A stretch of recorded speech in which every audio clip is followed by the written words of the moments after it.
Europe Midi, votre journal. Wendy Bouchard. Mais oui, vous êtes là, vous êtes ici en public, en direct jusqu'à 14h pour notre débat du jour.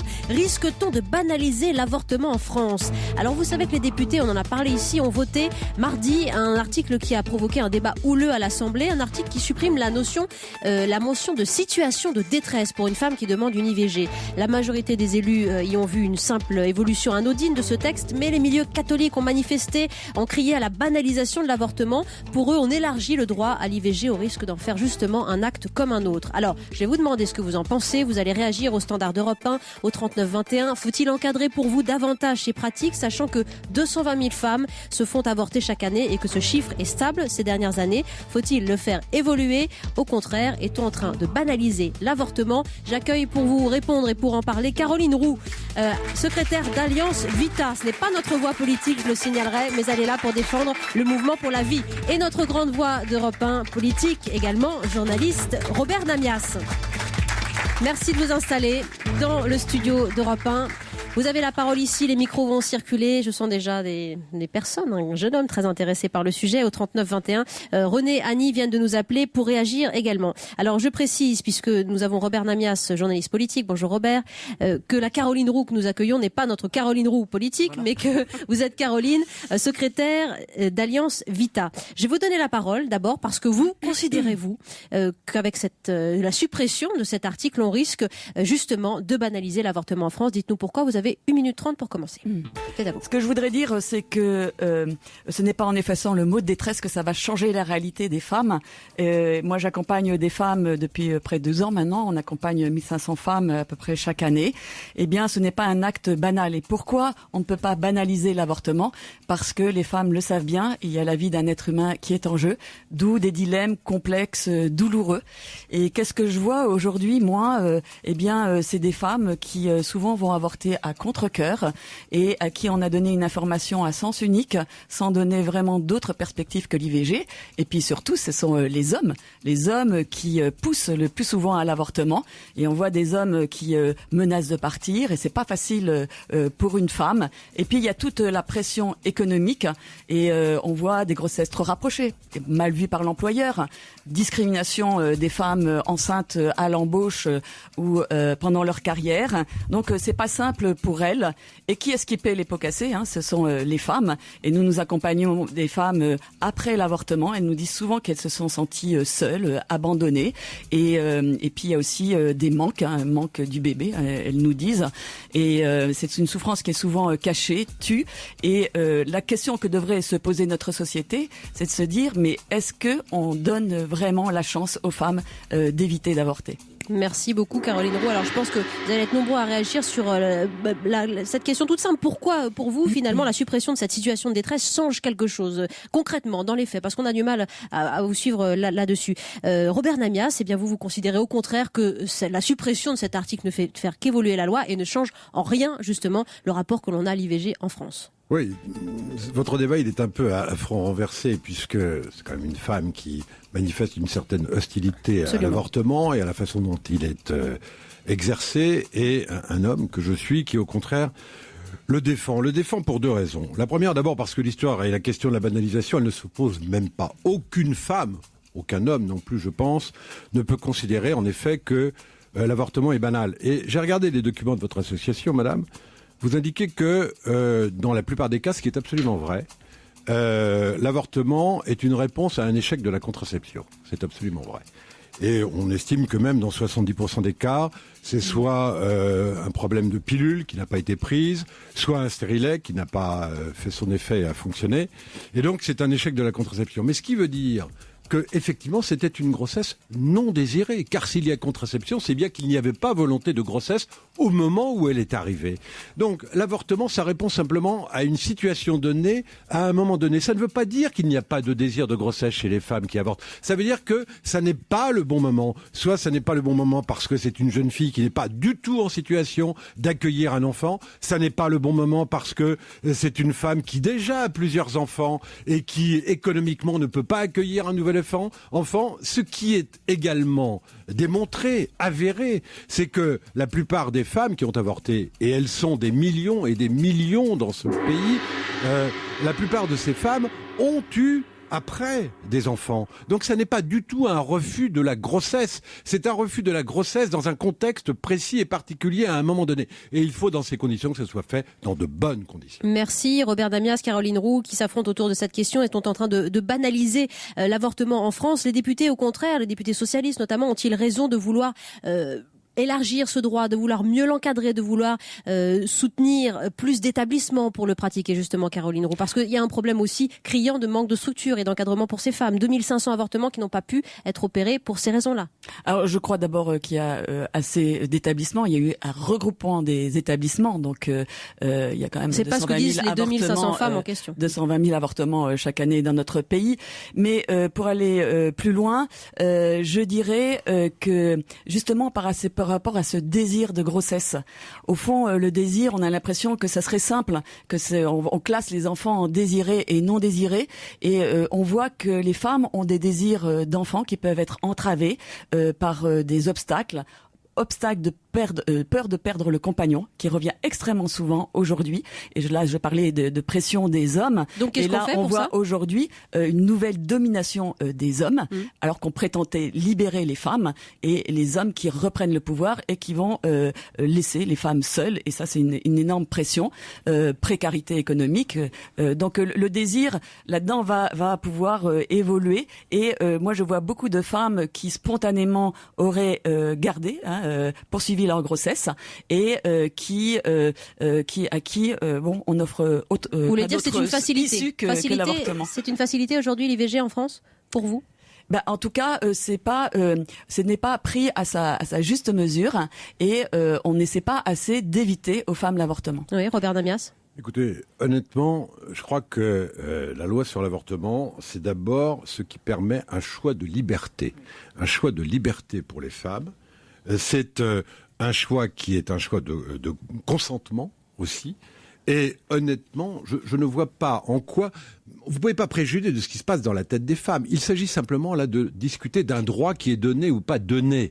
Le fait de donner un droit ne signifie pas qu'on l'impose à qui que ce soit. Donc vous préjugez que tel ou tel homme va imposer le fait à une femme d'avorter. C'est pas du tout un préjugé. Hein. Alors là, vraiment...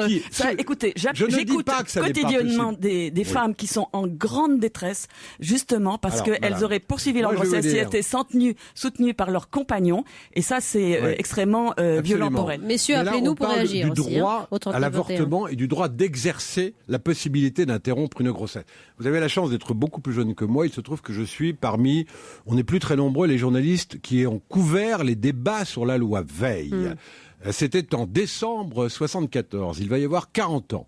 Ça a duré 3 jours et 2 nuits, et moi j'ai assisté à ces débats de manière ininterrompue pendant 3 jours et 2 nuits. J'ai entendu des choses absolument abominables, et je ne croyais pas que 40 ans plus tard, j'allais entendre des propos à peu près, alors c'est pas les mêmes propos, parce que les conditions ont changé. S'il vous plaît, Caroline Roux. Et je voudrais terminer en disant quelque chose. C'est que il faut se souvenir de ce qu'était un pays comme le nôtre avant que l'avortement ne soit autorisé. Il faut se souvenir de ces femmes qui mourraient à l'hôpital par hémorragie. Il faut se souvenir de ces jeunes filles qui étaient traînées le matin ou le soir à Hollande, en Suisse, en Angleterre, dans des conditions épouvantables parce qu'elles ne pouvaient pas avorter en France. C'est ça que vous voulez revoir aujourd'hui, avec un argumentaire que j'ai entendu 1000 fois depuis 40 ans? Eh bien non. Simplement aujourd'hui, l'affaire de la détresse, je vais vous dire. Puisque je vous dis que moi j'ai suivi le débat sur l'avortement. Pourquoi y avait-il cet article sur la détresse? Pour des raisons politique, c'est parce qu'il y a 40 ans, pour juguler, pour encadrer. Simone Veil elle-même savait que si elle ne mettait pas cette clause-là, il n'y aurait pas eu l'adoption à l'Assemblée nationale. Je vous rappelle que c'est la gauche, elle était d'un gouvernement de droite, et que c'est la gauche qui a adopté, cette loi. Secrétaire d'Alliance Vita. Ça n'a plus de sens. Merci Robert. Ça n'a plus de sens. De supprimer la notion de détresse, on fait penser, c'est la société qui se responsabilise en faisant croire que les femmes, l'avortement serait sans douleur. Mais bien sûr, les femmes sont responsables. Mais aujourd'hui, ce que vous n'imaginez pas, c'est qu'en 2014, et moi je le vois dans ma pratique pratique quotidiennement, c'est qu'il y a un certain nombre de pressions qui s'exercent sur elles et qu'il faut pouvoir les regarder en face, en prendre Madame, conscience. Je vous interromps un instant parce que je connais plusieurs femmes qui ont hélas avorté. Jamais on ne leur a demandé si elles étaient en situation de détresse. Donc j'ai l'impression que cet argument est un peu éculé, ou en tout cas que c'est peut-être un prétexte pour vous, au contraire, pour revenir sur le sujet. Je pense que justement, beaucoup de femmes nous disent, eh bien justement, on ne m'a rien demandé. Oui, c'est bien que ça ne sert plus à rien. Un médecin parce que elles sont pas. En fait, c'est un fantasme de croire que la décision de la femme elle est très claire, parce que justement, c'est ce qu'elles nous disent, c'est que il peut y avoir des pressions économiques, il peut y avoir le fait de se retrouver les pressions seul. Économiques, comme vous n'avez pas l'argent pour élever un enfant, c'est en effet une pression économique. Est-ce que on doit se résigner à ce qu'une femme sur 4 dans notre pays connaisse l'avortement? En tout cas, moi, je ne m'y résigne pas, et je pense que la solidarité nationale doit pouvoir s'exercer pour toutes celles qui voudraient poursuivre leur grossesse. Et vous pensez que le gouvernement, en élargissant ce droit, une information qui s'est considérablement dégradée, puisque jusqu'en 2001, on présentait lors des consultations d'avortement aussi toutes les aides auxquelles pourraient avoir droit les femmes, et aujourd'hui, elles ne sont plus présentées. D'ailleurs, c'est un travail que nous faisons à Alliance Vita, de faire connaître ces aides, parce que pour les femmes, c'est pas si simple à trouver. Si vous voulez bien, on va accueillir désormais des auditeurs au 3921. Madame aussi qui veut réagir dans le studio d'Europe 1. Je vais d'abord donner la parole à une femme, tenez, parce que René nous attend ensuite à Béziers, et j'encourage les femmes à intervenir sur ce sujet parce que pour l'instant, vous n'êtes pas très nombreuses. Madame. Bonjour, moi ça m'est arrivé, je vais pas m'en cacher. Quand vous avez un compagnon qui ne veut pas, ça arrive aussi, ça. C'est pas, la femme, elle garderait bien le droit, mais le compagnon dit non, moi je te laisse, de toute façon, j'en veux pas. Qu'est-ce qu'elle fait à ce moment-là? Oui, justement, c'est cette violence que moi je dénonce, et une déresponsabilisation des hommes. Beaucoup pèse sur les femmes, que ce soit au niveau de la contraception, c'est elles qui en sont responsables. Et je trouve qu'on a aussi une manière de traiter les femmes aujourd'hui qui ont des oublis de contraception. On dit, et pourquoi vous n'êtes pas bien prémunis? Et est-ce que on peut aussi accueillir un enfant qui n'était pas programmé? Et souvent, c'est les hommes qui ont des peurs de paternité, et donc la femme va se sentir enfermée. Donc la femme n'est pas vraiment libre. Voilà, en tout cas moi c'est ce que je constate. D'accord. Simplement ça n'a pas de rapport avec la loi et le droit d'avorter. C'est un argumentaire qui est tout à fait recevable, mais c'est un argumentaire qui est un jugement moral. La loi ne dit pas la morale, elle dit le droit. Et le droit d'avorter, y compris dans le droit d'avorter, vous avez le droit de ne pas avorter. Mais simplement respecter le fait que dans un pays comme le nôtre, aujourd'hui en 2014, chacun puisse choisir en toute liberté. Mais ce que vous ne voyez pas bien, c'est que à force de dire que c'est un acte comme un autre, eh bien, on n'apporte pas S'il vous plaît, alors Caroline, on accompagne les femmes dans leur. Il y a des violences qui sont faites aux femmes, des femmes qui sont forcées à avorter. Et je trouve que dans le projet de loi égalité hommes-femmes, on aurait dû prendre des mesures justement pour prévenir les pressions masculines pour l'avortement. Je sollicitais les femmes, elles sont là. On a Annie et Virginie notamment qui veulent intervenir. Annie, bonjour. Oui, bonjour. Moi, je pense que l'IVG ne concerne que les femmes. Je suis totalement d'accord avec Monsieur Namias. Et alors, Madame Roux nous parle surtout qu'elles ont peur de perdre leur conjoint, leur compagnon, mais de toute façon, il s'en ira quand même, qu'elles avortent ou pas. Eh bien, ça souligne bien qu'il y a une vraie difficulté. En arrière, pardon, excusez-moi. Merci beaucoup, Annie. Réponse rapide, Caroline. C'est pas un retour en arrière, c'est une avancée de aujourd'hui. Pointer cette violence que font les hommes sur les femmes. Alors bien sûr qu'il y a tous les hommes ne sont pas comme ça, heureusement, mais ça revient tellement souvent que pour nous on pense que c'est vraiment important de pouvoir en prendre conscience. Annie, mais combien de femmes voyez-vous par an? Combien de femmes personnellement voyez-vous? Et comment pouvez-vous parler de cette façon? C'est pas possible de faire une marche arrière comme ça. 1500 femmes sur 220 000 femmes qui se font avorter. Combien vous en voyez? Oui, c'est des femmes qui se posent la question 1500. Parce qu'il faudrait savoir. C'est des femmes qui viennent vers nous, bien sûr. Mais oui, mais moi j'y ai passé aussi. Je sais ce que c'est, donc je ne comprends pas votre attitude du tout. Et ce qui est dramatique aujourd'hui, c'est qu'il y a de moins en moins d'accompagnement avant l'avortement. Donc je vous le dis, les femmes se retrouvent souvent seules. Oui. Non, on en revient en absolument tout cas pas. au manque de structure et d'encadrement, mais ça on en reparlera juste après la pause. Caroline Roux, secrétaire d'Alliance Vita, Robert Namias est avec nous, Virginie on la rejoint dans un instant. Vous êtes nombreux à réagir dans le studio et à sursauter, donc je vous donne les micros. Yves sur Facebook nous dit l'avortement est un droit car les femmes doivent disposer librement de leur corps. Je ne vois pas matière à remettre en cause ce principe. Il est d'accord avec Robert Namias. On se retrouve dans un instant dans Europe Midi.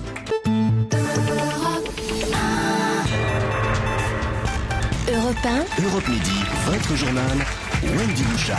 Nous sommes à l'heure du débat. Le public participe à ce questionnement. Risque-t-on de banaliser l'avortement en France après la suppression de la notion de situation de détresse pour permettre aux femmes d'avorter? Nous avons face à face Caroline Roux, secrétaire d'Alliance Vita, et Robert Namias, journaliste et grande voix d'Europe 1. Je dois vous dire que dans le public, Audrey me le signalait, les femmes sont ravies, Robert, que vous souteniez justement ici ce droit à l'avortement. Mais si vous n'êtes pas d'accord et que vous soutenez justement un élargissement qui risque de banaliser cet acte, eh bien, vous nous appelez pour soutenir Caroline Roux ici. Nous avons René qui veut réagir à Béziers. Il nous appelle. René est un homme et merci de prendre part à ce débat. Bonjour René. Oui, bonjour à tous. Écoutez, je ne vais pas rappeler ce qu'étaient les avortements avant que ce soit voté la loi. Robert Namias l'a fait d'ailleurs. L'a fait. Banaliser l'avortement, je ne pense pas que ça change en grand-chose parce que je pense que l'avortement est banalisé actuellement. Bon, c'est un fait, c'est une réalité. 220 000 avortements pour vous, c'est un acte banalisé? Je pense que les femmes sont libres de leur corps, mais il faut qu'elles assument. En ce sens que je vais me retourner vers Robert Namias, qui me donne son sentiment. Moi, il me semble que à l'époque de la loi, quand elle a été votée, nous n'avions pas les moyens de contraception, la fiabilité qui existe aujourd'hui. Comment se fait-il qu'il y ait toujours autant d'avortements? Échec de la contraception. Je pense franchement, au-delà des hommes, etc. Bon, je sais pas, moi c'est pas mon cas, je vous dirais franchement, mais je pense, peut-être que ça va choquer, je pense que de la part des adultes, il y a actuellement un laisser-aller. Que les femmes soient libres de leur corps, ça je n'en disconviens pas. Que l'IVG, que ce soit banalisé ou pas, ça l'est déjà. Il n'est pas question, moi je ne vois pas pourquoi on remettrait l'IVG en cause. Oui, en tout cas, un laisser-aller, René, un laisser-aller, de plus en plus de détresse. Vous rejoignez aussi un peu Caroline Roux et vous preniez à partie Robert Namias pour qu'il vous réponde sur cette situation. En effet, en 74, le rapport à la contraception. Alors, je vais vous répondre plusieurs choses. La première, c'est que la pilule était moins utilisée qu'aujourd'hui. Elle était surtout beaucoup plus dosée qu'aujourd'hui. Il n'y avait pas de pilule microdosée, mais elle existait quand même. Elle était déjà très répandue. Le stérilet, elle était moins, mais il existait également. Le problème aujourd'hui, c'est que il n'a jamais été dit, contrairement à ce qu'on prétend depuis des années, et encore une fois, moi je suis un des rares témoins de l'époque. Alors bon, je me souviens vraiment des débats. On n'a pas dit que c'était fait pour supprimer l'avortement. C'était fait pour supprimer l'avortement clandestin, qui souvent conduisait à la mort. C'est tout à fait différent. Il y avait effectivement, au moment de la loi sur l'avortement, on estimait qu'il y avait entre 200 et 300 000 avortements clandestins. Aujourd'hui, non mais ça c'est des chiffres qui sont pas justes. C'est pas 300 000, même si c'était vraiment un scandale en effet que des femmes meurent après un avortement clandestin. Mais je trouve qu'on ne pose pas assez la question justement avant, qu'est-ce qui se passait? Et c'est la stigmatisation des grossesses, et notamment parce que aujourd'hui on a évolué. En 75, les normes c'était le mariage. Aujourd'hui, la norme c'est l'enfant programmé. Et les femmes, est-ce qu'elles peuvent mettre un enfant au monde qui n'a pas été programmé? Pour les hommes, c'est extrêmement difficile. Alors attends, René, venez vous répondre. Notre auditeur vous répond. René, s'il vous plaît. Ce qui n'est pas très sympa, c'est qu'on me demande d'intervenir et la dame n'arrête pas de... Moi, ce que je veux dire, je suis tout à fait d'accord avec M. Namias. Ça se passait dans des conditions lamentables. C'est la raison pour laquelle ça a été mis en place, cette loi. Et pour moi, il ne faut pas la remettre en cause. Mais comment se fait-il que 40 ans après, nous ayons toujours 220 000 avortements par an? Moi, je pense que les femmes sont libres de leur corps. Alors, on va poser la question. René, vous nous appelez de Béziers. Je vais vous poser... Non, mais madame, vous me laissez. Il y a un problème matériel. René, vous posez la question, donc je la relais. Pardonnez-moi, mais parce qu'il y a d'autres auditeurs. Pourquoi y a-t-il autant d'IVG aujourd'hui, 200 000 par an? Merci René, excusez-moi. Alors, les accidents de contraception, et aussi, ce que je disais, c'est que les femmes sont sous pression de la maîtrise. Et j'ai écouté une femme encore la semaine dernière et qui me disait, elle avait un peu plus de 30 ans. Vous faites réagir, vous faites réagir beaucoup dans le studio. Elle disait, mais moi, ce dont j'ai peur, c'est que justement, j'ai pas maîtrisé, accident de contraception. Elle avait peur du regard des autres. C'est vous dire. Monsieur, vous avez une réaction. Je vous jure que c'est vrai. Mais vous n'avez pas.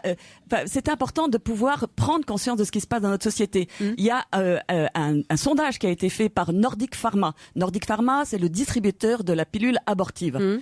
Et pour 85% des femmes interrogées, elles disent que l'avortement les a fait souffrir. Et pour 83% d'entre elles, c'est pas un acte banal.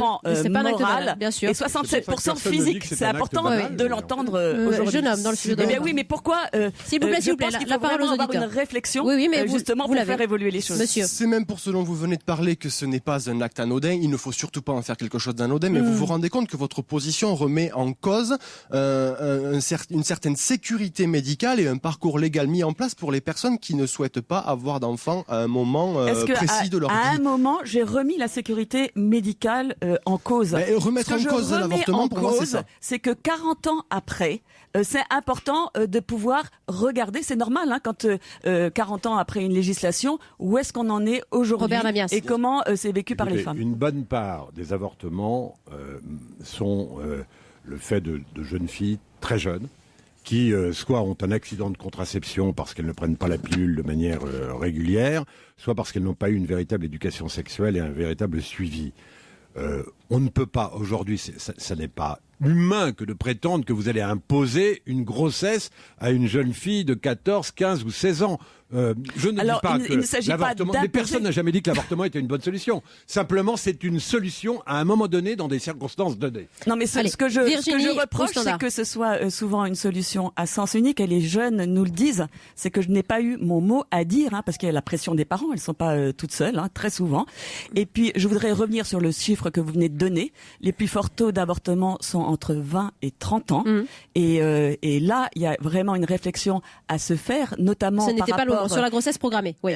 Alors, mais par rapport justement au début de carrière des femmes, et qu'elles ne soient pas pénalisées, parce que c'est souvent pour ça que ça... Voilà. Alors Virginie nous appelle au Standard Europe 1, elle s'oppose à vos propos, Robert Namias. Bonjour Virginie. Vous nous appelez des Yvelines. Que pensez-vous de ce débat et de quelle est votre position ?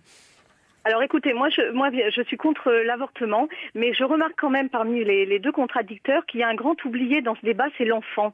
J'entends parler de la femme, j'entends parler de la liberté de la femme à disposer de son corps, mais quid de la liberté de l'enfant à naître, puisque c'est la première liberté. Et je rappelle quand même que le principe de l'avortement était un principe dérogatoire. Et aujourd'hui, en faisant sauter cette condition de détresse, c'est un droit à l'avortement qui s'instaure et c'est la primauté de la liberté de la femme sur celle de l'enfant. C'est particulièrement grave. Merci grave, Virginie. Monsieur Namias. Alors, Robert Namias. Comment expliquez-vous que la liberté d'une personne puisse primer sur celle d'une autre? Dans ce cas-là, je n'apprécie pas mon voisin, je ne l'ai pas choisi, comme je ne choisis pas, comme vous semblez le dire, la grossesse. Robert, j'élimine mon voisin. Merci Virginie. Merci. Cette image. Je vais vous répondre très simplement, madame. Je ne rentrerai pas dans ce débat qui est un débat à la fois philosophique, moral et théologique sur ce qu'est une personne, ce qu'est un fœtus, ce qu'est un embryon. C'est un débat que j'ai connu en effet il y a 40 ans et la vérité n'est pas celle-ci. Effectivement, il ne s'agit pas d'avoir un texte dérogatoire, il s'agit d'avoir un droit dans un pays laïque que l'on utilise ou que l'on n'utilise pas. C'est pas du tout la même chose. Et moi, ce que je regrette, c'est que face à une question sur un état de droit, on oppose la morale et la théologie. Alors, Robert Namias, Caroline Roux, je crois que Virginie a raison. Allez, justement. On fait le vote juste après, excusez-moi. Carton rouge pour soutenir la position de Robert Namias qui considère que non, la loi qui évolue en ce moment n'est pas en train de banaliser l'avortement. Carton bleu pour soutenir la position de Caroline Roux qui considère justement que on ne responsabilise pas assez les jeunes, on ne respecte pas leur situation de détresse et que le gouvernement ici est en porte-à-faux avec la réalité. Bleu et rouge, combien s'il vous plaît mesdemoiselles? 30 rouges et 2 bleus. Donc c'est un vote massif en faveur de Robert Namias. Jeune homme, vous vouliez dire quelque chose? Oui, bonjour, je vous en prie. Il y a quelques semaines en Espagne, il y a une loi qui limite très fortement l'avortement qui a été votée. Et donc je voudrais savoir votre avis sur cette loi. Et j'ai une peur, c'est qu'on revienne en arrière En Espagne, ils reviennent en arrière. J'ai peur qu'en France, que dans les prochaines années, on revienne 40 ans en arrière. Merci. Question pour Caroline Roux. On terminera là-dessus. C'est une bonne question parce que le cas de l'Espagne est quand même particulier. L'interprétation de la loi espagnole a mené à des dérives, d'ailleurs, qui ont été montrées dans les médias, hein, des avortements jusqu'à 8 mois de grossesse. Et on voit aussi de France des femmes qui allaient avorter en Espagne au-delà des délais.